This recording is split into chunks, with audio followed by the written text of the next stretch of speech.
When people were sleep deprived, they were deemed to be less attractive, they were deemed to be less healthy, and they also decided like I would be less interested in socializing with this person.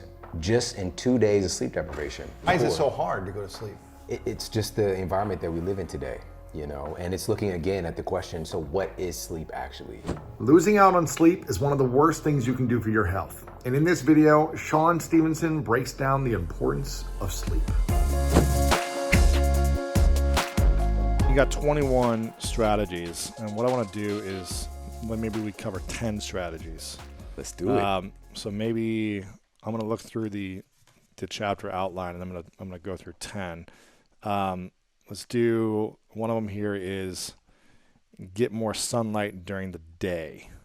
Get more sunlight during the day. So tell me about why is it important to have sunlight? Awesome. Yes. So the first thing to understand is that serotonin. Right, serotonin is a neurotransmitter, and it's supposed to be like a feel-good kind of compound. This is why so many antidepressant medications, they're serotonin reuptake inhibitors to help keep serotonin active in your system longer. Here's what's so cool is that serotonin gets converted into melatonin. And we already talked about how important this is. That's the anti-cancer. It's a precursor to that. Right. And so exposure to sunlight boosts your serotonin immediately. But also exposure to sunlight helps to set your cortisol rhythm. So cortisol it's been getting a pretty bad name in the media lately because it's like glorified stress hormone. We've got like 50 hormones, and cortisol is the only bad guy now. But cortisol is incredibly important and valuable. It's just when it's out of balance, right, it can become a problem. Sure. And so sunlight is clinically proven. I cited one of the studies in the book to help to normalize your cortisol rhythm. All right, so it helps to keep your cortisol lower in the evening if you get sunlight during the day, which will elevate your cortisol. Okay, and cortisol and melatonin have basically an inverse relationship. So when cortisol's high, melatonin's low. Right. When melatonin's high, cortisol's low. So it helps to get that on track again. And it's not like rocket science, you know, like we know that sunlight is valuable to human health, but we've been just swayed in the media because of, you know, photo aging of the skin and skin cancer, things like that. And I actually talk about in the book and kind of demystify some of that, because then we get into conversation about UVA and UVB and all this stuff. But bottom line, make sure you're getting some exposure to sunlight every day. It's going to help you sleep better at night. And this can also be through your photoreceptors, so through your eyes as well. And just getting light in the room, natural sunlight, you know, every day, and that's going to help to kind of set your circadian timing. What if in Chicago in the winter and there's no sunlight or St. Louis and there's no sunlight for 3 months? Check this out. So, and I do recommend, and I share some hacks, right? There are light boxes that are used clinically to help to address things like seasonal affective disorder, right? There are earbuds that shoot light through your ear canal, right? There's visors you can wear, and they're clinically proven to be effective. To sunbathing in a tanning salon or no? That actually does work if it's the it's right the right kind, bulb, the right light. So you need more UVB actually, and really depending on where you are in the world, pretty much the United States period is not getting UVB at certain times of the year. All right, so we want to be proactive with this, but understand it's not just the exposure on your skin is what I'm talking about. Your skin has photoreceptors that pick up light, but just the exposure in your room. All right, so making sure you have an office with windows, access to windows. There was another study done. This is crazy because some people work in like a cubicle dungeon. The dungeon, yeah. You know, and what they found was that office workers who were not exposed to windows actually got 173% less exposure to natural light. And they ended up sleeping 46 minutes less every night as a result of that. And they saw this correlation, which was so interesting. And they reported more physical ailments, less energy, and also a higher propensity towards diseases. Wow. Right? So this is super important. And even getting some exposure to sunlight on an overcast day is like 50 times more valuable than any fancy light you can get exposed to. But those things are great hacks for sure. There's so many things there. Of course. Okay, that was the first one. The second one, avoid screens before bedtime. And I think this is probably something that a lot of us are at a fault with. I know you kissing that phone goodnight before you go to bed, man. Yeah, you know, I always tell myself, like, okay, shutting it off by a certain time and, like, not having it in the room and all these other things. But it's a challenge, man. It's definitely a challenge. Here's why, dude. Like, this is with this book, I was able to dissect that because I knew that would be the toughest one of the 21 strategies This one is the toughie. Yes. Because we're addicted. We are in fact addicted. Addicted, man. Here's why. Here's what's happening.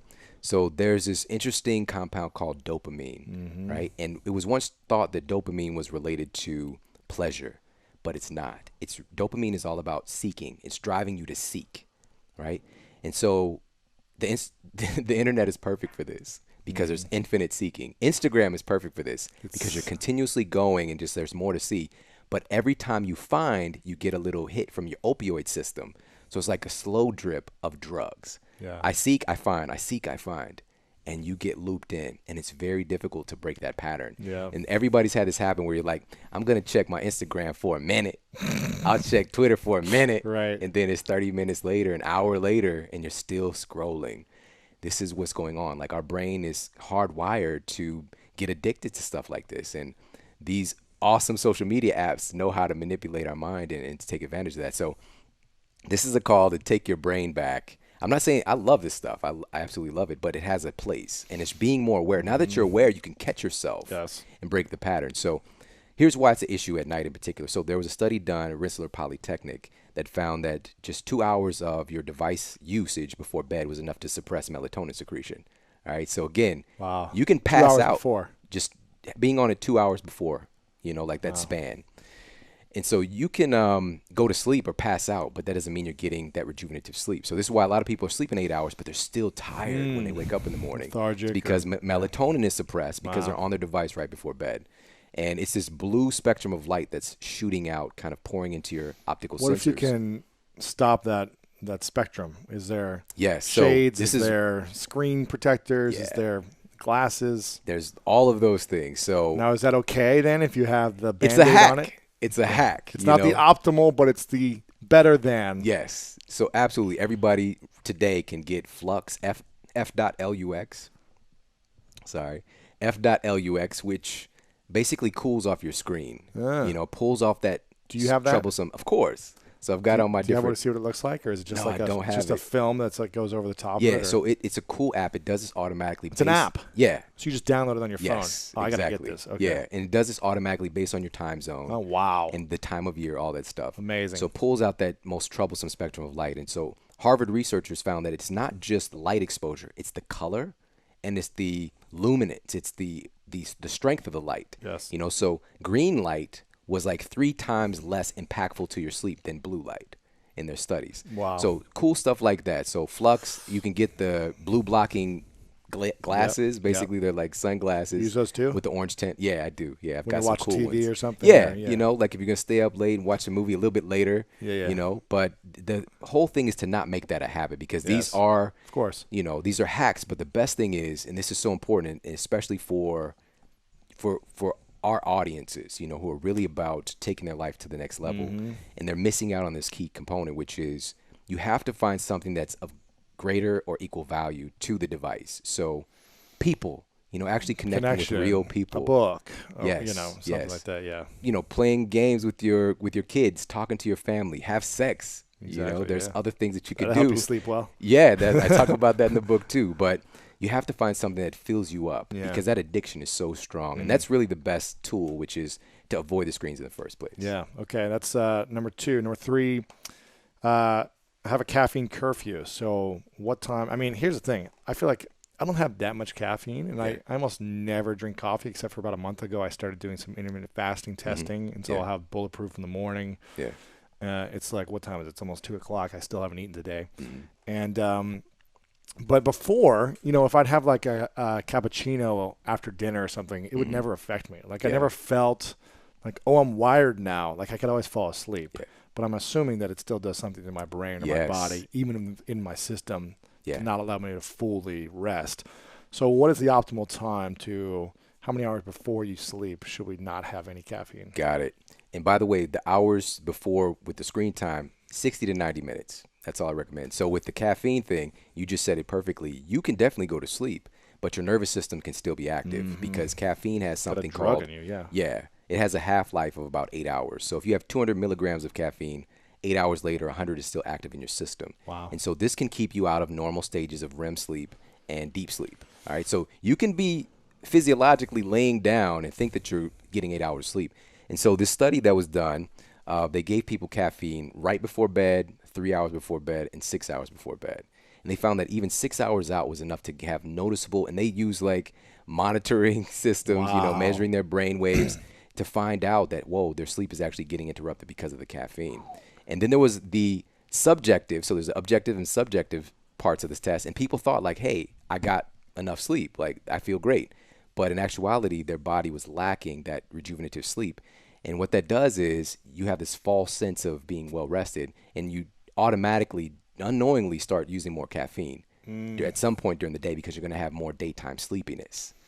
All right. So, and that creates that whole vicious circle with caffeine to keep you going. Sure. Okay. So how many hours before? I recommend, and I'm a fan of caffeine, right? Just do it in the morning. Do it in the early part of the day. It depends on how sensitive you are. Before by noon. the way, too. Yeah, before General noon rule of thumb. would be ideal. Okay, But cool. some people are hypersensitive to caffeine. Yes, of Everybody's course. metabolism is It's different. different. Some people might need to lay off of it completely, but that's a whole nother book of how to make that happen. Sure. Okay. So no caffeine afternoon. This is my fourth one that I see here that I like. This is one of my favorites that I was doing that I needed before I learned about this power and the importance of sleep, and that's be cool. Yes. And I remember growing up in Ohio, my dad, we did not have air conditioning in our house. And my dad was just like, well, I don't want to spend the money on this, and it's only 2 months in the summer where you got to deal with it. But St. Louis is the same as Ohio. Yes. And, man, it was miserable because speaking my language, I man. couldn't wear sheets or anything. I'd just be laying there sweating with the fan on, and my dad would make me turn the fan down because he didn't want me to get whatever. I don't know. And Right. so it was just misery, and I Yeah. couldn't sleep. I'm up all night, and I wish my dad would have read this book then so he could understand the importance of being cool. But what does it mean to be cool? What's the optimal coolness that you should be in, or does it matter? Yeah, absolutely, man. And my story is very similar with yours. My bedroom was upstairs at The our top house. of the freaking house. And, man. heat rises, Oh, it's the coolness worst. drops. It's the worst. So this is why our basements tend to be cooler. Yeah. Upstairs, I would literally see those heat waves. Oh, my gosh, walking it's up there, miserable. 100-degree St. Louis weather, and so I would spray myself with a water bottle and then lay there It's butt misery. naked and hope my brother doesn't come in the room. Yeah. When I'm trying to sleep. But yeah, man, it's not good sleep. No. And so this is really simple. Your body goes through a process. It's something called thermal regulation, and it does this every night. And we'll just say around 9 p.m. average. It does this process to lower your core body temperature to create the ideal environment for deep sleep. Yeah. All right. Your body cools you off to sleep better. Right. So you want to support it and not work against it. So here's some simple tips, and it's going to sound a little frosty to some people, but ideally your room temperature is going to be, and this is according to research, what experts say, 62 degrees to 68 degrees Wow. for sleeping. All right. And some people are like, 62. no way. Like my wife she's from Kenya. So Wow. hot climate, no, she's not having that. So I find a happy medium, So you're at the top. You're at 68, 69, like right? 69, Yeah. But and also, our friend Kelly Starrett, Dr. Mm-hmm. Kelly Starrett, he had a pretty big struggle with this, with being too hot, and he got it cold in the room, but it still was enough, and he didn't want his wife to suffer. So he got something called a chili pad, which basically sits on your side of the bed, and he swears by it. Underneath the mattress or underneath It's the right sheet. on top of the mattress. Yeah, Underneath right. the sheet. Exactly. But it just keeps you Yeah. cool underneath you. Yeah. Oh, And interesting. it's been a game changer for him. So just cooling your body temperature. idea. Even just 1 degree difference is huge. It's huge. It's huge. Okay, cool. So be cool at night. Doesn't mean you can still you can still wrap yourself in a good blanket, get but just keep cozy. the room cool. Yeah. Gotcha. I like that. Okay, so that was number 4. Number 5, let's do is get to bed at the right time. So why is it important to be at the right time? Yeah. Should we be at the same time every night? And what is that optimal time? Good question, man. So timing your sleep is like timing an investment. If you invest a lot at the wrong time, you're going to get pain. Mm-hmm. But if you invest even a little bit at the right time, you get some big rewards. And so according to research, our, quote, money time sleep is between 10 p.m. and 2 a.m. And why that is that this is when you're going to get your greatest increase of melatonin, which is going to help you to go through your normal sleep cycle, and the greatest secretion of things like human growth hormone as well. So more recovery, more anabolic growth and development. Between 10 and 2 a.m. That's right. Yeah. is when you should be going to sleep, or that's when you get That's your when, optimal sleep. Right. If you can get some sleep in that window, and some experts say that it's like twice as much value per hour. Wow. Right. So So if you go to bed at 9:30, 9:45, yeah.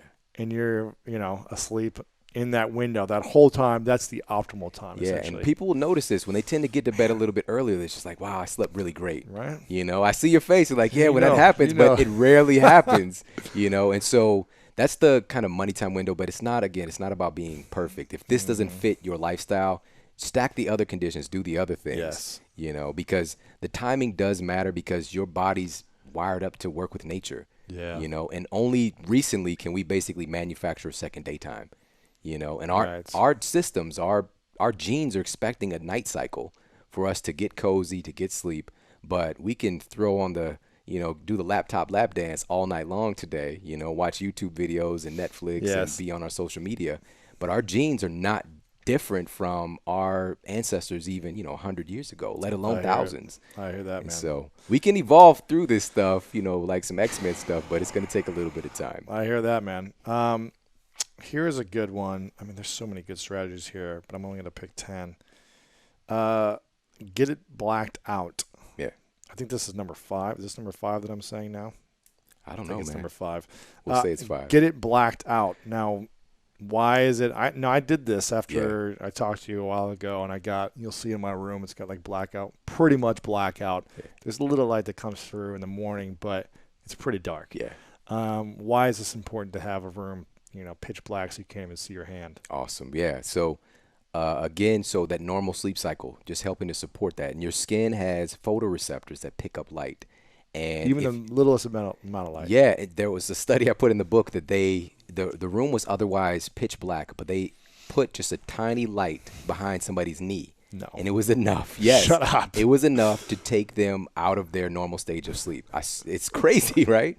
It's crazy. And so, because again, we've evolved in darkness, and it's not all light, it's unnatural light. Like moonlight, if you look at the lux, and I put a lux chart in the book, it's not even a problem, but that unnatural light. And so your skin has photoreceptors that pick up information and basically send it to your brain to secrete more daytime hormones, namely cortisol. All right. So your neighbor's porch light, you know, street lights outside, that kind of stuff, this unnatural light, it's been dubbed light pollution now. So getting your room pitch black can keep that stuff out of your room, but also the internal light too. So if you've got an ugly alarm clock staring at you, you know, that kind of stuff, you might want to consider, you know, getting a dimmer shut off, or, you know, throwing a blanket over it or something like that. I like that. Okay. That was actually number 6. Got it. So this is number 7. Let's see. Train hard but smart. Number 7. Yeah. What does that mean? Awesome. Well, I think a lot of people know that a good workout can help you sleep. However, there's a difference between going to sleep and passing out, you know, as we've mentioned. So a lot of people, you know, I talk with Rich Roll, and if he doesn't do one of his, you know, he's like running for days, you know. That's crazy. If he doesn't do one of his workouts, like he says, his sleep isn't the same. And it's because of his cortisol rhythm, which he's changed, but that's a whole nother story. Bottom line is, there's a difference, number one, between going to sleep and passing out. And here's how to do this the right way.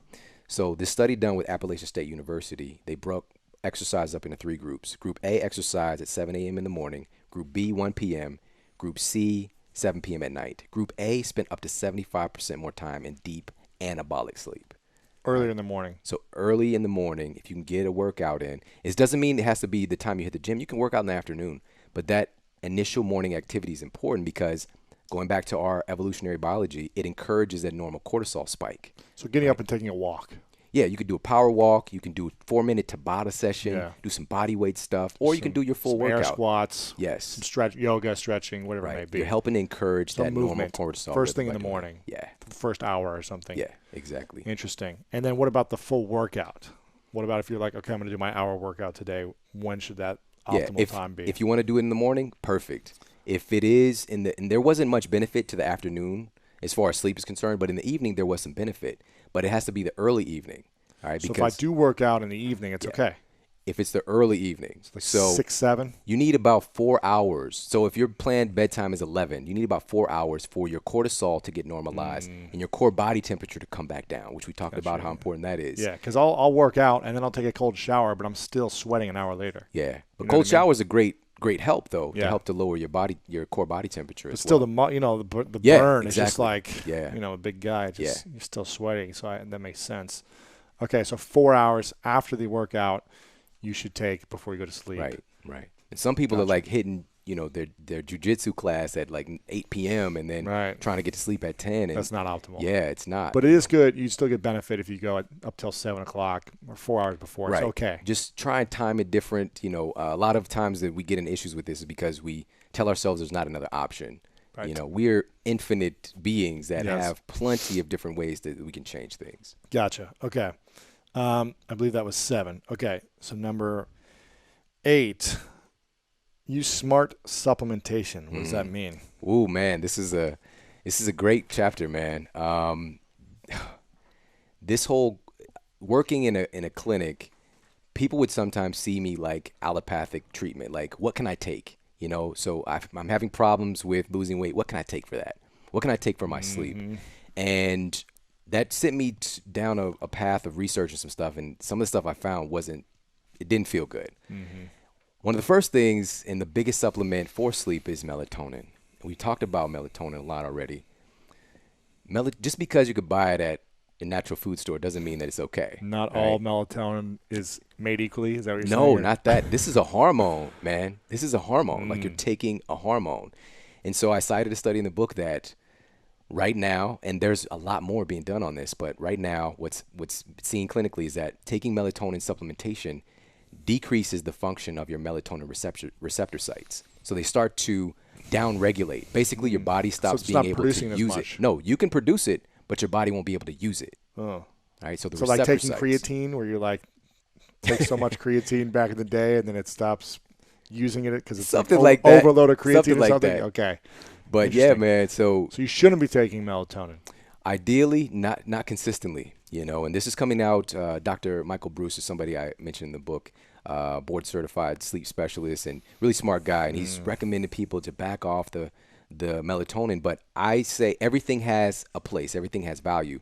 If you're changing time zones, if you're wanting to just kind of for a short term to help to set your normal sleep cycle, it can be okay. But getting that dependency on it and using too much, the amount that's in a normal, just everyday supplement is way too high. Right. And your body will start to downregulate. And so what do people do? They'll take more. So melatonin is not the way to go. The ideal way is to start with things that are natural first, things that have a storied, long lineage of use to the human body. You can start as simple as chamomile tea, can be really helpful. Sure. Clinically proven to be effective. Kava kava is another one. That's the national drink of Fiji, which Tony Robbins always comes to mind when I think of Fiji. But it's been shown to be a mild sedative, as well as valerian. So these are 3 options. Then we can get into the chemical isolates, which I would do that later. But 5-HTP is effective. L-tryptophan. 5-HTP is a precursor to melatonin. So it gives your body the chance to do a step still and produce it versus you taking the end product and lowering your ability for your body to actually use it. Gotcha. Wow, that's powerful. Okay. So that was number 8. Number 9, go easy on the bottle. What does that mean? So this is one of the funnest chapters of the book, and wow, just some of the. I'm assuming you're talking about alcohol. This is alcohol, yeah. What about my late night glass of wine, or going out to the bars and drinking until I'm passed out? That's not going to help me sleep better. So here's what's so interesting is that the research shows that drinking alcohol before bed does in fact help you to fall asleep faster. Hands down, no doubt about it. Yeah, it passes you out, right? What also has been found is that you're not getting into normal REM sleep in particular. Your sleep stages are broken. This is why you wake up with what's known as a hangover, all right, because it's interrupting your sleep cycles. So you're passed out. You're physiologically sleeping, but your brain isn't doing the right processes. Why not? Right? The alcohol interrupts those so one of the things that I mentioned earlier, and I didn't want to get into it, but adenosine, which we talked about in the book in regards to the caffeine. All right, so adenosine is this end product from your body. It's producing this compound to basically nudge you to go to sleep. And caffeine sits in the receptor sites for adenosine, so you don't really know you're tired, even though you are. All right, alcohol does something similar to that. So it makes you feel tired, even though physiologically you might not be ready to go to sleep for some people. So this has a lot to do with it, with the impact with the adenosine as far as alcohol is concerned. And so it does work, again, to put you to sleep, but getting good sleep, not so much. One of the other things that was fascinating about writing this chapter was looking at how similar sleep deprivation is to being drunk. And actually seeing right there statistical correlation Yes. between, and when you see this, man, the National Highway Patrol and all of the deaths that occur every year due to people falling asleep Truck or drivers or driving whatever, while yeah. drowsy is shocking, because there isn't an easy test for that, Yes. as there is with testing with blood alcohol. And there was a great Mythbusters episode that I talk about in the book that actually showed, wow, like you can actually be even worse off if you're sleep deprived. Of course. If you're You can't drinking open your alcohol. eyes. Exactly. Right. I mean, I'll wake up sometimes and I'll feel like drowsy and sleep deprived. I've never been drunk in my life, so I don't know what the feeling is. Yeah. But I think a few nights ago I woke up, I was coming back from my international trip for 2 weeks, so I was just waking up at 3 a.m. and it was just all off. Yeah. And I woke up and I remember just like walking around the room, like hitting the wall, and I'm like, man, I feel so drunk Lewis, right that's now. what drunk is. You're That's right. what it feels like, man. But I don't know what it is, Yeah. what I mean? So I can only imagine, when you don't have a stable footing and you're just like, where am I? Yeah. That's interesting. So Yeah, but there are benefits to drinking, especially like you mentioned, drinking wine. Red Yes. wine, the resveratrol. There's a lot of great benefits. It's just, how about we go for a happy hour, or how about you give yourself the opportunity? I talk about how almost to do like this with 4 some hours strategies. before you sleep, kind Yeah, of like that. a couple, even two, Okay. and drink plenty of water to help your body to essentially flush it out. And when you're drinking alcohol, well, you don't know this, but you tend to go pee a lot. Your body's trying to eliminate the poison. Sure. And so just encourage that, just by drinking, getting really hydrated, and just giving yourself a couple hours before you go to bed. It's really that simple. Gotcha. Okay, cool. So that was number 9. Number 10, let's do early to rise. Be early to rise. Why? How about let's do the get grounded, since there's a Okay. correlation. Let's do it. Get You know, grounded. this was the way your book kicked off, right? Yeah, And this is the way that mine wraps up. I like it. And it means psychologically, but also physiologically. And wow, this was some of the most fascinating research that I got to dig into. And I got to talk to Dr. Jeff Spencer, who's been on your show, right? Yeah, he has. Yeah. So, and he's directly connected to like 40 national championships, Olympic gold medals, Tour de France victories combined, all together with his coaching and his being a team physician for the Tour de France, for example. One of his leverage points and his kind of secret sauce was through utilizing grounding and earthing equipment. And so what is this? So getting grounded basically means getting your body connected with the Earth's surface. And again, me being very analytical, I'm not, I don't like to get too unicorn, but respect to that, there is some of that woo-woo-y. relevant in the world, but I want to see the science. Like, I want to know how it works. And so the Earth itself is brimming with free electrons, okay? And so your body is really operating off of this interesting combination of protons and electrons for events to happen. Yeah. So positive event in your body is an inflammatory event, basically. And you need inflammation to get better, to grow, right? To develop. Inflammation is actually good, but we don't want it to go too far. Bringing an electron molecule into an inflammatory process, because what happens today is people are having too many inflammatory overreactions, right? So this is like autoimmune condition where your body's doing too much. Yes. And bringing an electron in basically neutralizes that inflammatory event. So one of the things that's seen is when you get grounded, and there's so much cool research on this, inflammation goes down.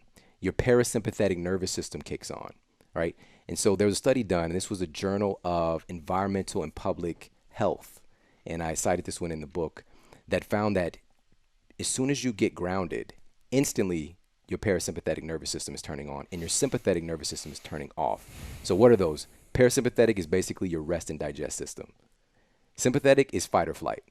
And most of us are chronically in this. It's a binary system. It's either off or on. You're not a little bit sympathetic. So getting grounded immediately does that. And why does that work? Human body's conductive, like it's not some magic. Right now, if somebody might be listening to podcasts, matter of fact, I'm gonna use a different example. Scary movies, right? One of the worst ways to go out is like you're taking a bath and here comes Freddy Krueger and he throws an electric device in the bathtub. Yeah. Right? That would suck. It sucks, right? Because we're conductive. We can be electrocuted because we're conductive. We can electrocute each other just with static electricity. It happens every day. You're very, very conductive. So that should help to kind of buffer that disconnection of like what's going on. You just can't see the electricity, the electrons coming from the ground, but they're there. So conductive surfaces are mainly like grass, dirt, soil. Concrete is a little bit conductive. Asphalt is not.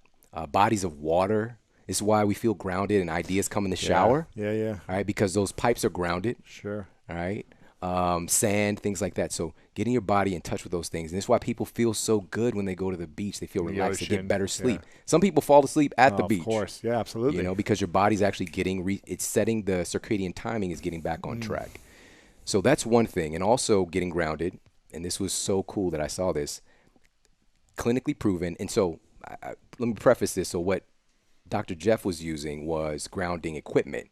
So this is equipment that basically connects to the grounding prong in your outlets, and it's basically like sheets that align with this particular material that sends that energy basically to the human body.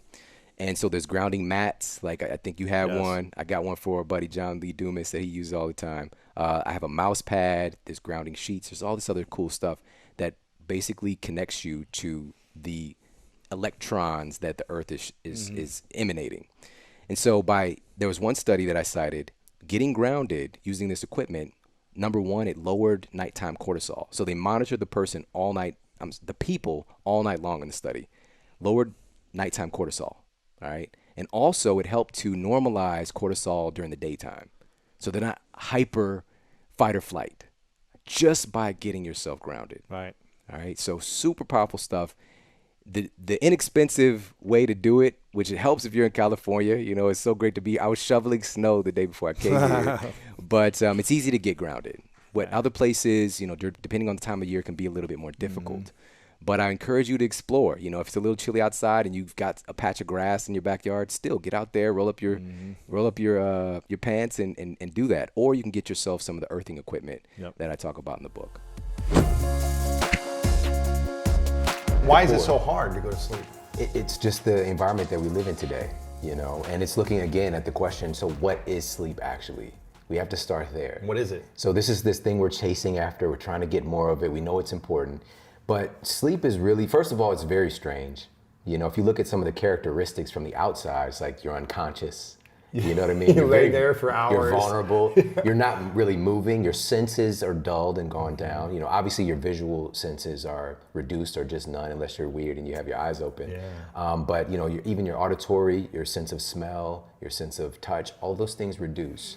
And but what's different from that and like a coma is that it's easily, you can come out of it if somebody nudges you enough or you have something that goes It's off. a light coma. Yeah, it's like a little minor coma. Mini hibernation. You're like a baby bear for a minute, But what we see in the inside, and this is what's so cool now, is that we can track and we can study the brain to see what happens. We know you're sleeping based on changes that happen in your brain waves. And so right now we're in a kind of normal waking state of beta frequency in our brain waves. Maybe a little gamma if we get to Bruce Banner amped up a little bit. But from our normal waking state of beta, we shift into alpha. It's just a slower pattern.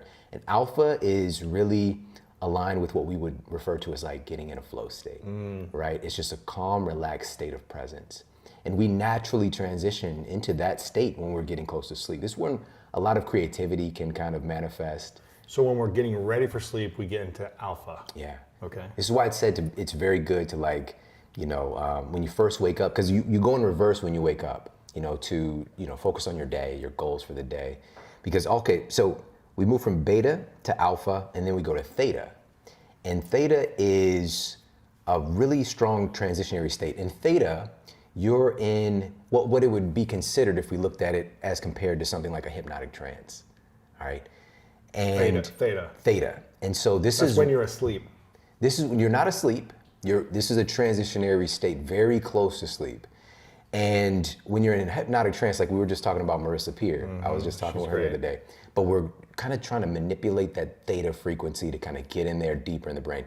And to give a good analogy, kids up until the age of about 7 are spending a lot more time in theta. And so you're very impressionable, right? This is why kids believe everything, Right. I'm not gonna throw out any names, Santa Claus and anything like that. I'm not gonna say it's not real, but everything is just taken in very deeply. right? And this is where a lot of our programming that even lasts into our childhood takes place, right? So theta, you're very impressionable. And then from there, we transition into delta. And so this is when we know that we're in sleep. And then within our sleep, there are 4 primary stages. We have the big 2 that people know is non-REM sleep and REM sleep, right? So REM sleep, that's rapid eye movement sleep. This is when you're getting your dream on. And this is when So your eyes literally like it is freaky, right? Really? It is just a weird thing, yeah. So it's rapid eye movement, your eyes are moving. And that's the best type of sleep? No. Okay. I'm not gonna say best, it's a part. Okay. You know, we need all of them, and this is the point we're gonna come to. And so this is when a process, for example, during REM sleep is when you have something called memory consolidation. This is where things that you're learning even right now get converted into your short-term memory, right? So it gets filed away and becomes more of a permanent potential thing in your brain. You need sleep in order to remember stuff. Really? Yeah. Wow. And so there's a study recently, and what they did was they had folks to do a memory test. And they had one set of the participants take the study, take the test in the morning, and then they had them to repeat the test at 2-hour increments for 12 hours. And then they tracked their results. Okay. Then they had another set of study participants. They had them take the test, and then they had them just, you know, kind of wait all day, get a good night's sleep, and then retest in the morning without doing it over and over again. And they performed 20% better on the memory test, only testing once and then getting a good night's sleep and repeating. All right. We tend to think that we need to keep hammering So we trial over and over we shouldn't again. do the overnight, stay up all night, testing and quizzing ourselves. We should be actually practice for an hour, get a good night's sleep, Yes. and hopefully have better results. Yeah, I mean, Than pulling but all-nighters. The thing is, you know, we've been in this situation where we're pulling all-nighter because we don't know anything. We don't know nothing. We got to study the whole book.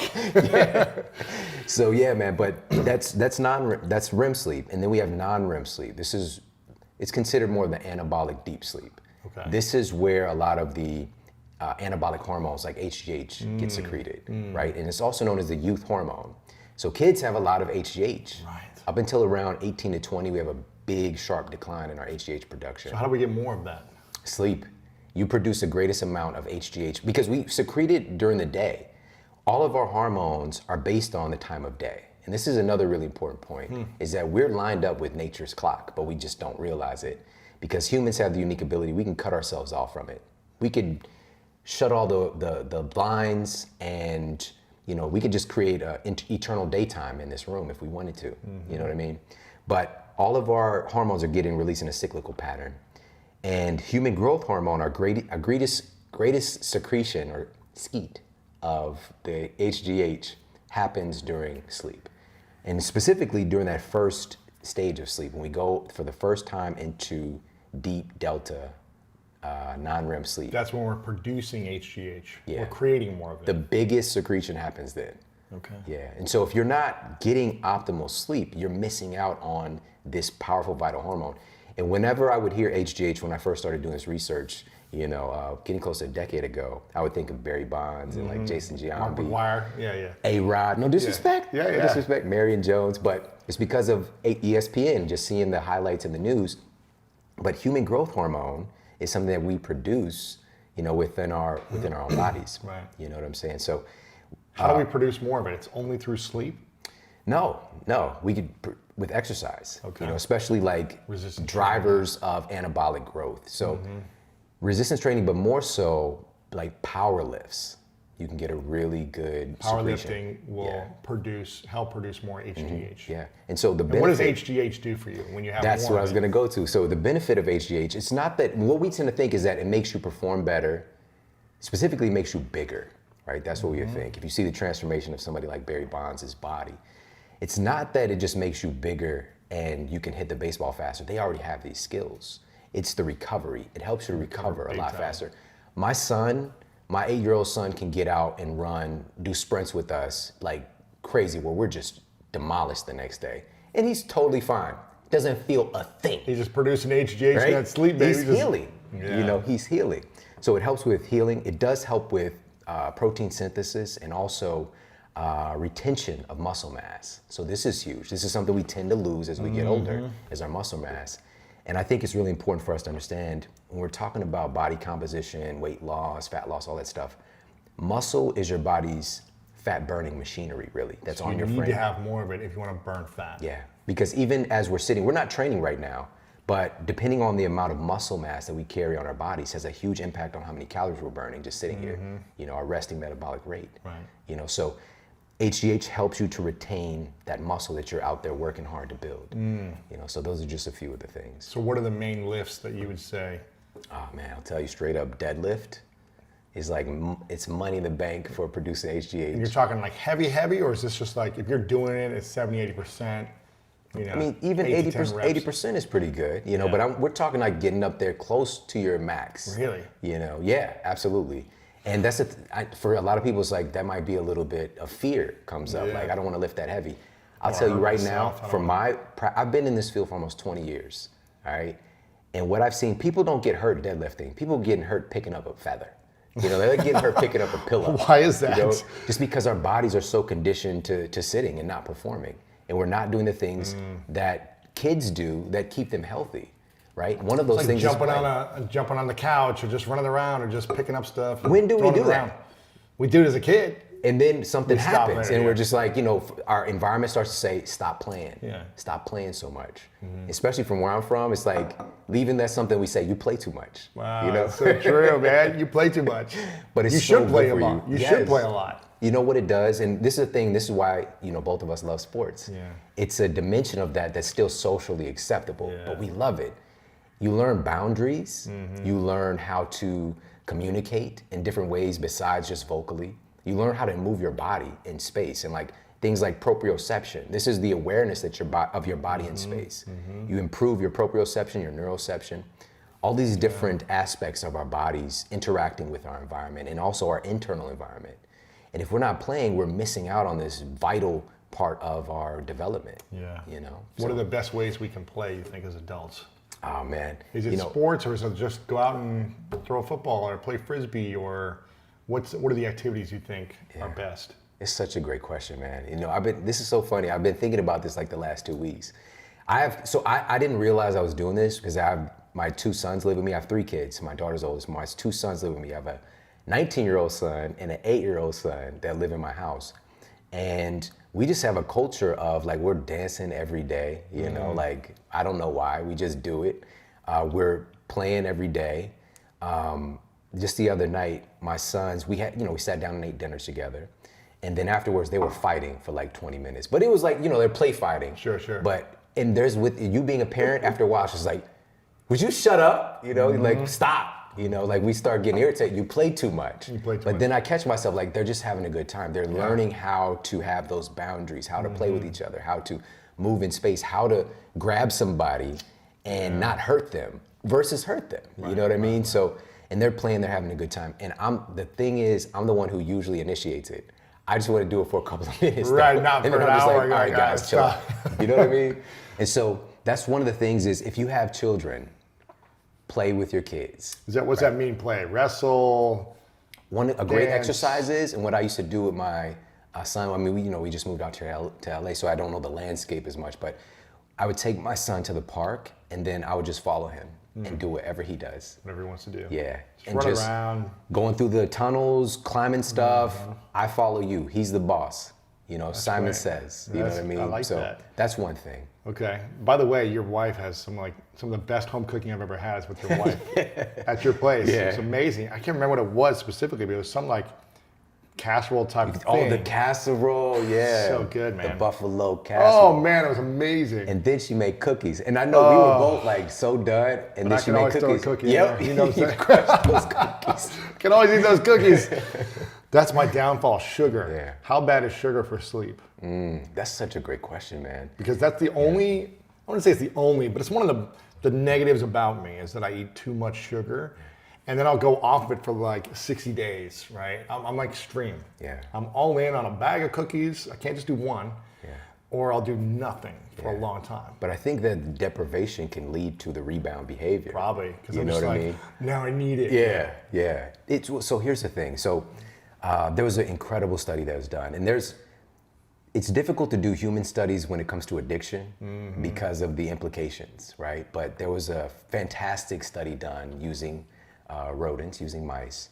And what they allowed the mice to do was have free access to either cocaine or sugar. And they picked sugar. 96% of the time. The cocaine was not enough, right? They were so addicted to the sugar. And they took... Well, sugar probably tastes better too, right? They took rats that were already even addicted to cocaine, and they quickly progressed and shifted over to an addiction to sugar. Wow. It's that strong. And like we humans, we're hardwired. If we're just looking at our biology, we're hardwired through evolution to crave and to enjoy sweet things. For our biology, it's an implication that there's a lot of dense calories there. It's a dense calorie source. Yeah. It's not a calorie rich. It's not like a healthy calories, right? Right. Not necessarily, but even the sugar we'd be exposed to through our evolution would be something like the biggest gift we'd run into maybe was some honey, you know. But today we have everything 24/7. It's a whole. We're not wired up for this exposure. That's the thing. And honey was probably like a nice. It was probably so strong, and then you just put a little bit on to add, not like you dump the whole thing in there like a Winnie the Pooh or something. Right. It's just like licking out of the jar, because I can drink a whole jar of honey if I wanted to. You know what I mean? I was so addicted to Honey Nut Cheerios. Like that was my jam. God, those are so good. That little bee, man, it was like my bestie, man. Oh, those when I met my wife and I was like shifting, like I changed my health, and I've been working as a personal trainer for like a year and a half. But that was my thing. I was like eating organic, whatever, but I had my Honey Nut Cheerios. Wow. It was my midnight snack, right? But and here's the thing. The milk tastes amazing. Afterwards, the milk. Oh my gosh, it's so good. Get me started, man. I haven't had cereal in a long time. Yeah. That was one of the things that was the hardest for me to let go of. But it's something I eliminated essentially from my diet. Yeah. And I just replaced with cookies or something else. Yeah, man, it's crazy, dude. This the culture again. That's the big thing. But just on that point of how does this affect our sleep? I think it's a really great question. And so the first thing to understand is the impact that sugar has on various hormones. If we're thinking about, cortisol, for example, or, stress response. And basically what happens is when we eat a high concentration of sugar, we get this hit and it feels good. We get like a serotonin hit, and this is why some carbohydrates, like if we are selectively getting our carbohydrates, it can be a good thing, right? But it's just when we go too far and we have a hypoglycemic response, right? And so we get a blood sugar spike and then a blood sugar crash. And that for us, that's emergency to our biology, because when your blood sugar goes too low, you have reduced brain function, and your body, if we're talking about survival in the conditions that we evolved in, you're not sharp. You're tired. Exactly, and you can be more of a victim, right? And so, or prey. And so what happens is you get a response from your sympathetic nervous system and your cortisol levels, norepinephrine, adrenaline, all those things start to spike to lift your blood sugar back up again. So you're not vulnerable. Exactly. So that you're just sharp and ready and okay and prepared. So your body's just going up and down all day, as opposed to a steady and maybe a spike when you eat a little bit and then steady and right? Or if we're talking close in proximity to sleep, that's going to really mess your sleep up. Yeah. So when, there's all these different people that talk about intermittent fasting or when you should stop eating by, what does the research say about eating before sleep? Anything, whether it's healthy, a snack, a dark chocolate, a wine, I don't care what it is. Yeah. Is there a time limit you should stop eating by before sleep? And is there certain foods you can eat before sleep that'll actually benefit or not? Yeah, this is a good question. I've been looking into this for quite some time now. So let's address both of these things. Yes. Let's address wine, let's address alcohol, and let's address food. All right, so with alcohol, so what we do know is that alcohol does in fact help you to fall asleep faster. This is a fact across the board. Yeah, it relaxes you. Yeah, it's a sedative, and that's all good. The issue, however, is that we experience something with alcohol in your system and how your body metabolizes alcohol. It's called a REM rebound effect, right? REM rebound effect. And so what happens is we go into, earlier we talked about those sleep stages. Basically, you are unconscious, but your sleep stages are fragmented and broken. And so we'll go into a deep sleep. What are the stages again of sleep? So we're transitioning as we go from You're awake? waking state to sleep. We go from beta, alpha, theta, delta. But within our sleep, we have these 4 stages. So we have non-REM sleep, REM sleep, and some transitionary stages. Gotcha. And so some of these stages, when we're actually asleep and unconscious, get broken. And so our REM sleep is suppressed, right? And remember, REM sleep is where a lot of memory processing takes place. So if you're drinking a lot at night, you'll have less memory. Is that what I'm hearing? Do you know anybody who is drunk before they went to sleep and not remember what happened? Lots of people. Yeah. Wow. It's because of the sleep. So it doesn't matter. It doesn't matter that you got sleep. It's the quality of your sleep that matters. Yes. Yeah. And you can literally forget what happened. You know, this whole So many people say that. I don't remember a thing. Yeah. It's because their REM sleep is damaged. Wow. But then there's a big rebound effect with the REM sleep towards the end of the sleep cycle. If somebody is like getting 8 hours of sleep on alcohol. And so again, but this is not to say you can't drink. It's just I would recommend give yourself a little bit of a curfew with the alcohol of a couple hours if you can. Like if you plan on getting to bed at midnight, you know, maybe just stop drinking around 10. Give your body metabolizes alcohol relatively quickly for most folks, and you can accelerate and support the process by having some more water. Is there a thing as having too much water before sleep? If peeing is a problem, you know, like so many, you know, people come into my clinic and they're just like, you know, I keep getting up in the middle of the night. They don't drink water all day, then they guzzle it before they go to bed, you know. But there are some situations when folks have issues with, you know, their bladder and kidneys, things like that. But for most folks, if you're drinking water before bed and you're waking up even once messes up your sleep is what I'm hearing. I mean, it can, but I don't want to make a psychological big deal out of it because it's okay. There's even research now, and it's come out recently, just in the last couple of years, about humans having basically 2 phases of sleep. You know, So there's it's okay some to evidence. wake up for a moment and then go back to sleep. So what would happen if we're talking, you know, 1,000 years ago? Let's go back even further, 10,000 years ago. Yeah. When folks are, you know, you're living in tribes, you got a hut going, right? So you go to sleep, you know, but first of all, we would go to sleep earlier because when it gets dark, 7 o'clock at night. Yeah. Safety, right?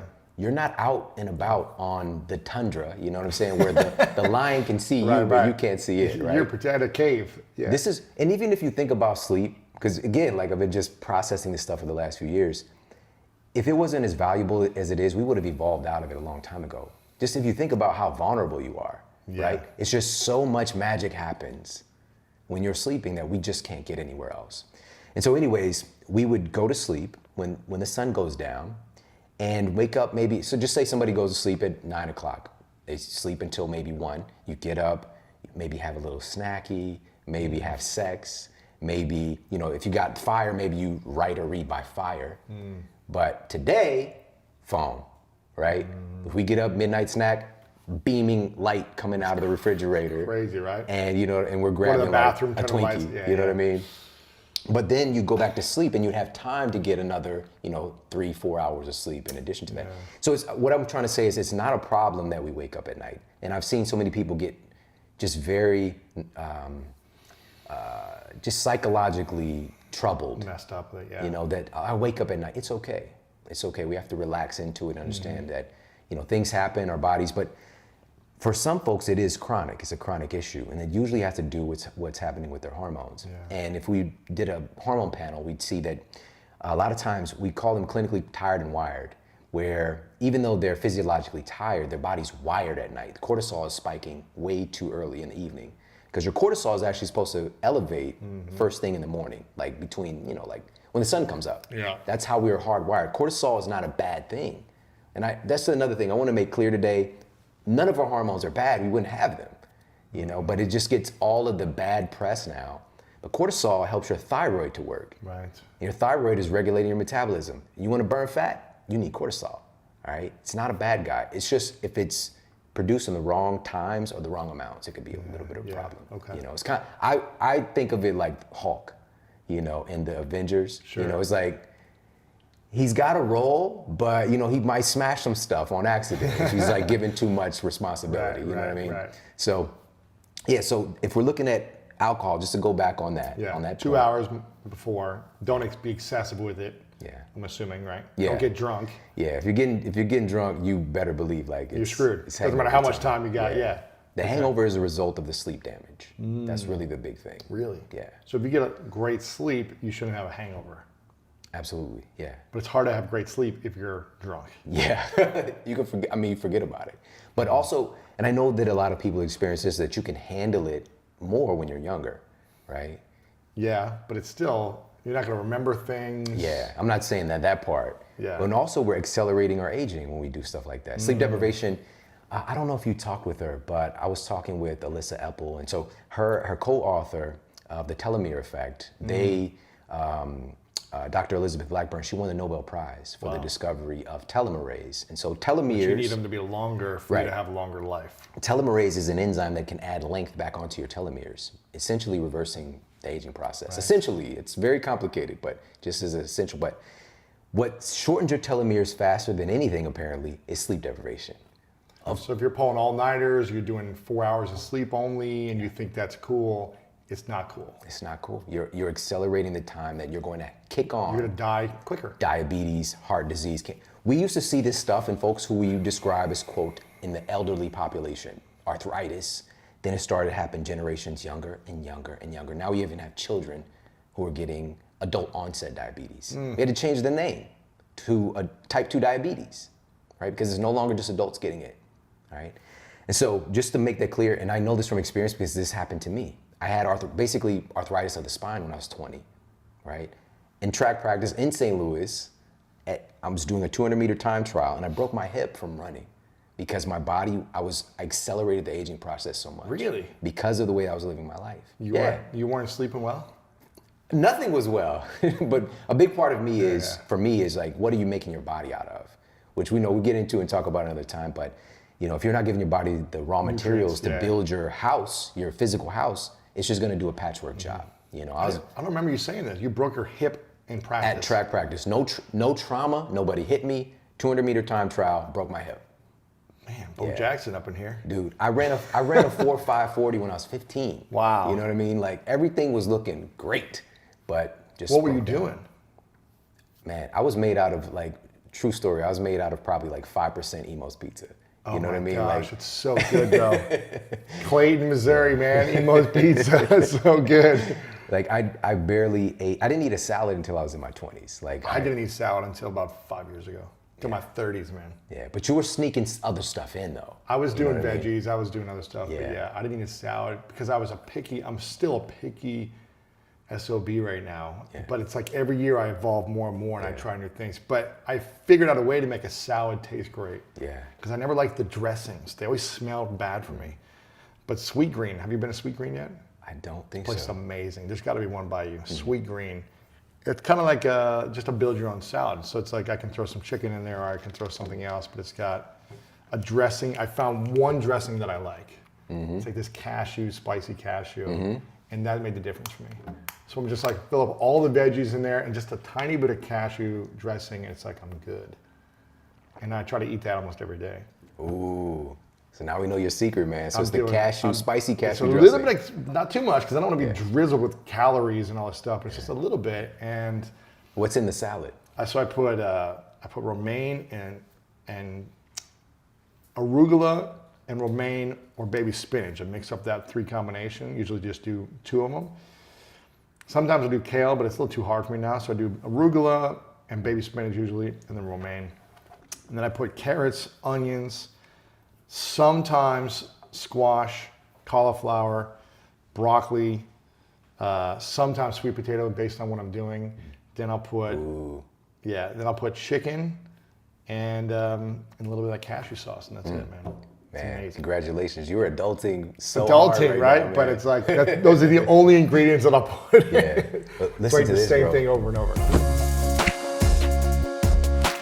I've been studying the brain for a new project I've been doing. And a recent study, this was done at Chicago's Rush University, and they compiled all this data. They had thousands and thousands of study participants, and they found that test participants who were consuming 2 servings of green leafy vegetables a day had brains that were 11 years younger than the rest of the study participants who weren't getting that much in. Wow. Crazy, right? So leafy greens every day, 2 servings. Yeah. And this was done on elderly folks. And so you can keep your brain 11 years younger by getting in 2 servings. 2 servings a day. So let's get back to the what should we eat before sleep, if anything, and when should we finish eating before we go to sleep? Perfect. So we talked about alcohol. Yep. Don't have too much. Don't get drunk, but you can have some Yeah. wine if you want to, a couple hours before. Yeah. Don't drink too much water, because if you're going to wake up all the time, that's not good either. Yeah. So what about food?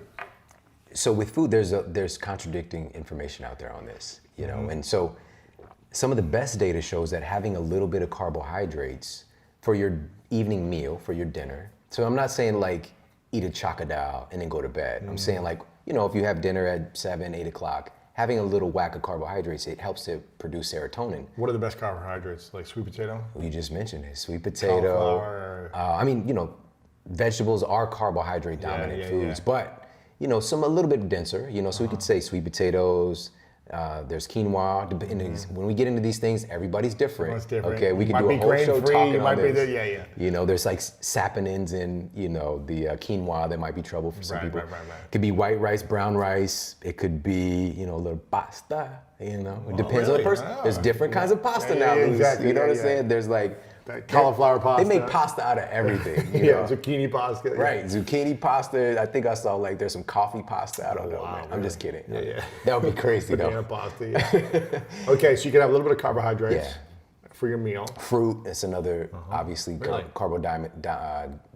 dominant category of foods. So what will that do for you? So this causes a boost in serotonin when we have a little bit of carbohydrates. And so I know there's a big keto movement, which again is a wonderful framework. I use all these different frameworks in my nutrition practice as a consultant and as a nutritionist for, again, you know, almost 20 years now I've been in this field. But and I would base it on what the person needed, right? And it's always dependent on you and where you are right now, which might change. And so when we're getting in the conversation about keto, you could even have a certain percentage of carbohydrates on a keto. You might even just reserve those for your evening meal. Really? Right? And so beans could be another one, you know, depending on your digestion, how the beans are prepared. And so with that said, so serotonin, here's what's so cool about it. Serotonin is a precursor to making melatonin, right? So your body produces this kind of glorified sleep hormone. But man, when we talked earlier about how our body is lined up with nature, and how our body is secreting hormones on a pattern or cycles, melatonin is arguably the biggest controller of your body's metabolic or circadian rhythm, your circadian clock that's determining when you're producing all your hormones. Melatonin is not just about sleep, it's about regulating your whole body. That's why there's so many supplements coming out, melatonin supplements that are doing so well, right? Yeah, but you gotta be careful. Like that's straight up hormone therapy. You know what I mean? It's such a big regulator and controller. And you know, just talking with the bosses in this space, you know, talking with Dr. Oz and Dr. Michael Bruce and all these guys, and we're having these conversations, we've seen clearly that folks that get dependent taking too high of a dose or taking melatonin too frequently, and here's what we thought. It was just a hypothesis. We thought that like some other type of, like taking exogenous testosterone, it might reduce your body's production. It doesn't reduce your body's production of melatonin, which we got to come back to where this is happening. But what it does is it depresses or shuts down your body's receptor sites for melatonin. So you still make it, but your cells' receptor sites can't engage and receive it and turn on the sleep-related processes and everything else. Okay. Problem, right? Yeah. The great thing is that we do have access to these supplements, which is wonderful. I'm a big fan of using them in micro doses, and or even more so for me would be in spot cases, right? Just use them temporarily. I'm deficient of something, B12 or whatever. It's like take this for a few months until you feel like you're caught up to speed. Our sleep is so important with so many things, and so if you just need to get on track, but we just don't want to create a dependency. I love it for travel. Like if you're changing time zones, you want to get back on schedule. If you've had a couple rough nights of sleep, you know, maybe it's work or whatever, that's a great spot. Or something, yeah, or whatever. Yeah. Okay. So melatonin has its place, but just to go back to where this is produced and why even taking a supplement you still continue to produce is that, and this is crazy because in my conventional university class, I was taught that your pineal gland produces melatonin. That's it. We now know today that there's 400 times more melatonin in your gut, in your belly, than in your brain.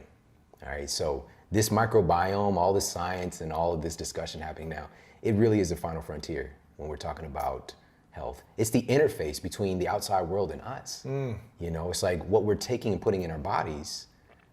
That's the most intimate experience in the world. And what's happening in your microbiome determine what becomes you and what is waste. You know, so that's a whole other conversation. But I just want people to know that we have to take care of our gut health. And we'll come back, we'll talk about that another time. So melatonin is tied to all these things. But with serotonin, with getting that little hit of carbohydrates can be helpful for producing serotonin and melatonin in the evening. Now, there was a study that was conducted and they found that when folks who were overweight ate close to bedtime, they had a greater secretion of cortisol. All right, so upwards of like over 50% greater cortisol secretion. All of us, by the way, produce a little bit of cortisol when we eat a meal because it's a big, like all hands on deck experience. Because again, you're taking stuff from the outside world and putting it in you. Your body got to make sure that you're safe. It's got to assimilate it. It's got to, you know, check it all, make sure it doesn't throw it up or everything. Like it's so much that happens. But if you're the folks who were overweight in the study who consumed right before bed had like over 50% higher secretion of cortisol.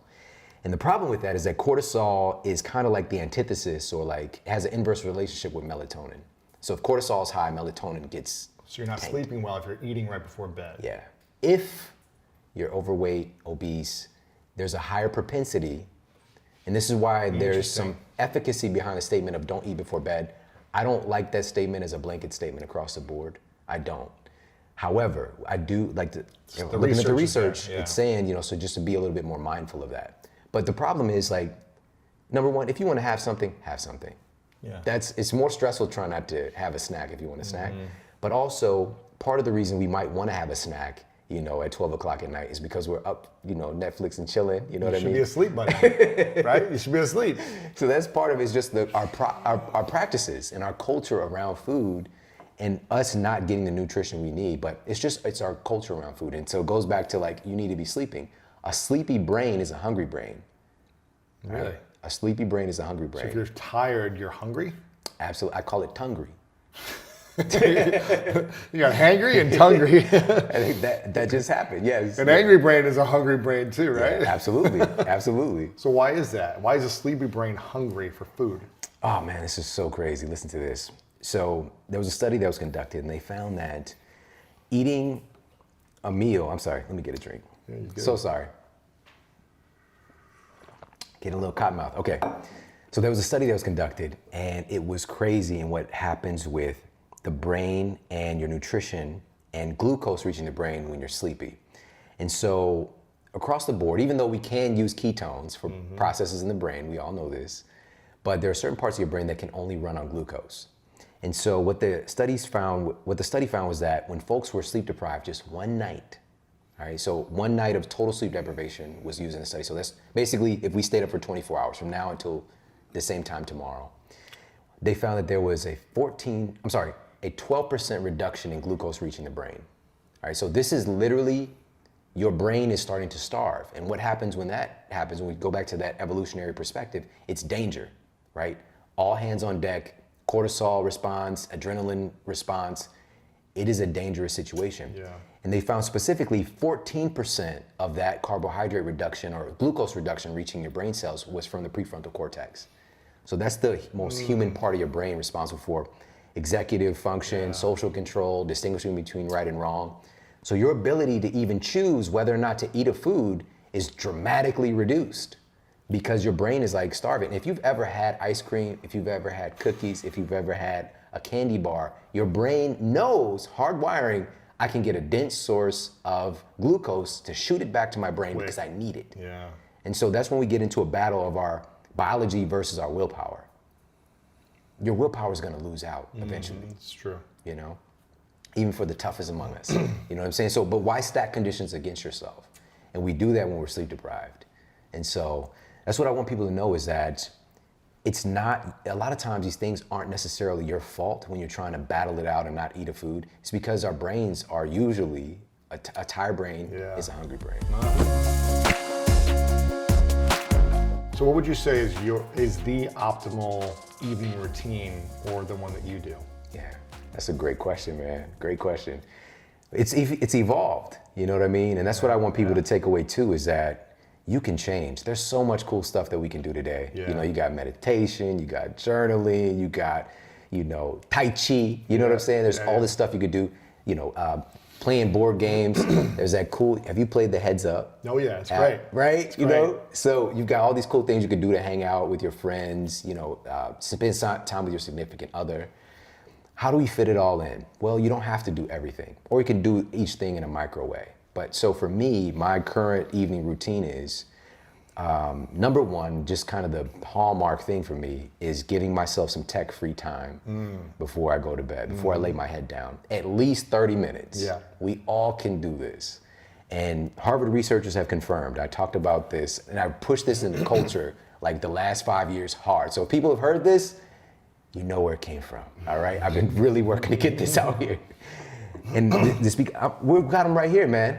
We got the new iPhone. It's got 3 cameras. Sick, dude. It's fun to play It's amazing. with, right? But this device is the greatest deterrent for our sleep quality today. So bad. And so Harvard researchers confirmed that the light exposure, blue light specifically, and white light, that kind of shoot out from our devices that we can't really see if we're sitting here and we have this light around us, this ambient light. But if you're in a dark room and you see that phone, right, it's like emanating like this bluish alien light, right?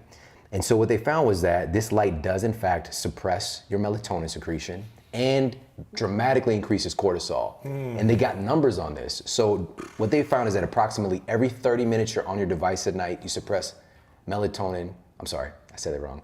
Every hour you're on your device at night, you suppress melatonin for 30 minutes. Oh. All right?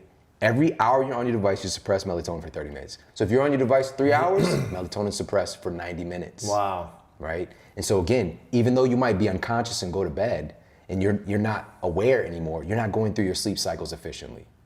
So that's what it's really about, is optimizing our sleep cycles. Yeah. And we do that with the way we live our lives. And so just to go back on that point with me, just 30 minutes at least, no phone. Yeah, at least. Ideally, we want to see more like 60 minutes, 60, if possible. 90. Yeah, I mean, then we're like, That's but like ninja we get level. into that place of like, what do I do though? You read a book, you hang out with your friends, you go to bed. Some people just aren't trying to hear that, man. You know what I mean? So that's no phone and no TV? Yeah. So no, you can't watch your show or your movie, you But can't. here's a couple of hacks. And I'm sure a put the lot of people know this. glasses on, You got the blue light blocking glasses. Yeah. You've got blue light blocking apps for your phone. Like it's built into the iPhone now. And folks who have an Android, they have like night shift. I'm sorry, what is it called? Twilight. Yeah. Is another thing. I believe that's what it's called. Okay. You So know. there's some things you can do. Yeah, so there's things that you can do to kind of reduce that experience. And for many folks, and I know myself included, I definitely do feel like sometimes even it's a neuroassociation. Just putting the glasses on, I would get sleepy. You know what I'm saying? Yeah. Just by You start putting the to feel glasses it, on. you're like, okay, yeah. Chilling out. Yeah. Or we can also, dim the lights around us. Maybe even change some bulbs, a couple of bulbs in your house. Candlelight, that's sexy. You know what I'm saying? So you just change, and then we evolve with those kinds of lights in the evening, those tones, right? These kind of warmer colors.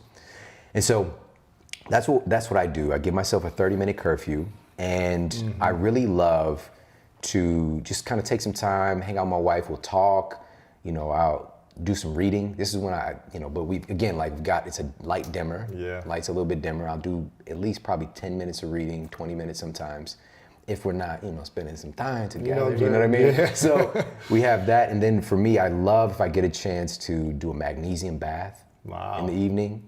So this is a big one, man. So magnesium has been found to be responsible for over 650 biochemical processes in the body, many of them related to relaxation and sleep. All right, so magnesium is needed to contraction and relaxation of your muscles. So the relaxation response of your muscles, like if somebody's cramping, that kind of thing, magnesium helps a lot. Wow, okay. All right. So, but also it relaxes your nervous system. So it helps to shift over from your sympathetic fight or flight nervous system. Magnesium helps to shift you into the parasympathetic rest and digest part of your nervous system. Yeah. And so people have been doing this for centuries. Like Epsom salt baths has helped to improve sleep and relax sore muscles, help you to heal faster, all that stuff. It has some credence. Now we got some like supercharged magnesium salts and Really? So you do this almost every night? No, a couple times a week. You know what I'm saying? But even once a week could be good. yeah, what I have also, I have the topical magnesium spray. Wow. So I use that almost every night. So I'll just like massage, rub that in. And that's another thing that you could do too. Get a massage. All right, if you can. Before sleep? From your significant other or self-massage. You know, there's even acupressure points. And I talk about this in Sleep Smarter because I'm very analytical in how I think. I'm like, you could like touch a point and, you know, but there is some evidence that this, you know, they did this in a clinic. I'm sorry, in a hospital. And so what they did was manipulate this acupressure point, and they saw higher levels of melatonin metabolites in their urine by manipulating this pressure point. So it's doing something with melatonin. Right. So, but with massage, you produce endorphins, serotonin, right? So this all helps with that relaxation response. I don't know anybody that's ever gotten a massage and like gotten up. It's like, I'm so ready to fight now. You know what I mean? Like, right. You just want to chill for another few hours. Yeah. That's it, man. Okay. You know? So if I can, you know, my wife, like I'll massage her feet, or if she wants to massage my feet, that's so great, man, by the way.